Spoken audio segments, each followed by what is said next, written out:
बिस्मिल्लाहिर्रहमानिर्रहीम। अस्सलाम वालेकुम। Branches of chemistry. आज हम पढ़ेंगे फिज़िकल केमिस्ट्री, लेकिन एक एग्जाम्पल के साथ। ठीक है, हम फ़र्ज़ कर लेते हैं कि हमारे पास एक स्कूल है। ठीक है, उस स्कूल की एक प्रिंसिपल है। इस स्कूल में एक क्लास नाइन्थ है। ठीक है, क्लास नाइन्थ की हम मान लेते हैं कि वो एक केमिकल सिस्टम है। ठीक है, उसमें जो जो स्टूडेंट्स बैठे हुए हैं वो कोई एटम है, कोई मॉलिक्यूल है। ठीक है, और जो प्रिंसिपल हैं वो पूरे स्कूल को कंट्रोल कर रही हैं, क्योंकि वो उनकी ड्यूटी है, ताकि वो अपने स्कूल को बेहतर तरीके से चला सके। प्रिंसिपल ने अपने कोई लॉज, कोई रूल्स एंड रेगुलेशंस बनाए हुए हैं कि इनको फॉलो करना है। ठीक है, इसी तरह उनके जो फिर लॉज और रूल्स एंड रेगुलेशंस है वो सारे पूरे स्कूल के लिए है। वो कोई भी क्लास हो या फिर कोई भी स्टाफ हो, कोई भी ऑफिसेज हो, उन सब के लिए इम्प्लीमेंट होते हैं वो लॉज और रूल्स एंड रेगुलेशंस प्रिंसिपल के। ठीक है, इसी तरह क्लास नाइन्थ भी जो जो कि एक केमिकल सिस्टम फ़र्ज़ किया है हमने, उसमें जब देखते हैं कि जो स्टूडेंट है या फिर जो एटम और मॉलिक्यूल है, वो उनका बिहेवियर अलग होता है जब उनकी क्लास में कोई टीचर हो, और जब उनकी क्लास में कोई टीचर ना हो तो उनका बिहेवियर अलग होता है। ठीक है, जब उनकी सब्जेक्ट टीचर हो तो उनका बिहेवियर अलग होता है, उनकी क्लास टीचर हो तो उनका बिहेवियर अलग होता है। इसी तरह जब प्रिंसिपल आती हैं तो उनका बिहेवियर टोटली चेंज हो जाता है। ठीक है,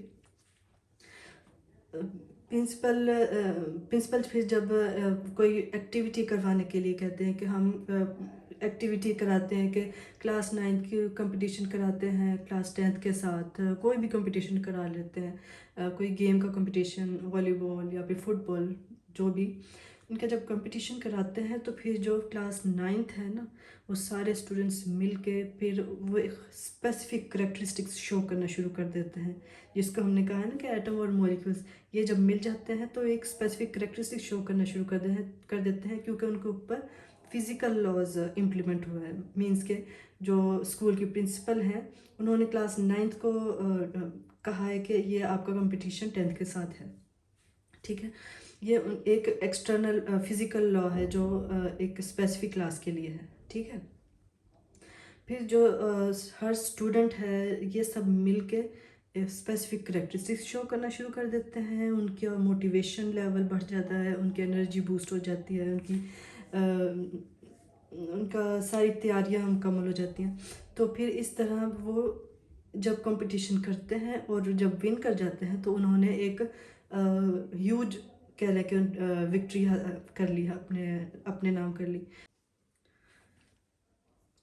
ओके, ये हमने एक एग्जांपल फिज़िकल केमिस्ट्री से थोड़ी रिलेट की है ताकि आपको समझ आ सके। ठीक है, अब फिज़िकल केमिस्ट्री में जो एटम्स और मॉलिक्यूल्स हैं ना, वो किसी भी सब्सटेंस और मैटर का एक लोअर लेवल है। ठीक है, फिज़िकल केमिस्ट्री हमें इस लेवल पे लेके जाकर एटम्स और मॉलिक्यूल्स का बिहेवियर बताती है, और हमें ये बताती है कि किस तरह जो फिज़िकल लॉज हैं जो कि पूरी दुनिया पे हुक्मरानी कर रहे हैं, वो किस तरह एक छोटे लेवल पे जाकर ये फिज़िकल लॉज असरअंदाज होते हैं एटम्स और मॉलिक्यूल्स पर, कि वो नई करेक्टरिस्टिक्स शो करना शुरू कर देते हैं एटम्स और मॉलिक्यूल्स, और इसके नतीजे में नए स्ट्रक्चर्स, ह्यूज स्ट्रक्चर्स बना देते हैं जो कि लाइफ से रिलेटेड। ठीक है, और एक फ़िज़िकल केमिस्ट्री हमें ये भी बताती है कि किस तरह ये रेट्स ऑफ रिएक्शन को प्रिडिक्ट करते हैं, और जो भी रेट्स ऑफ रिएक्शन में जो चेंज आता है उसके बारे में बताती है फ़िज़िकल केमिस्ट्री।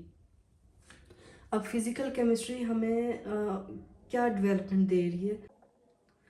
फिज़िकल केमिस्ट्री ने जो अपनी डेवलपमेंट और एडवांसमेंट दिखाई है वो इंडस्ट्री लेवल पे दिखाई है, कि किस तरह रेट्स ऑफ रिएक्शन को ऑप्टिमाइज़ करके हम उसको इंडस्ट्री में यूज़ कर सकते हैं।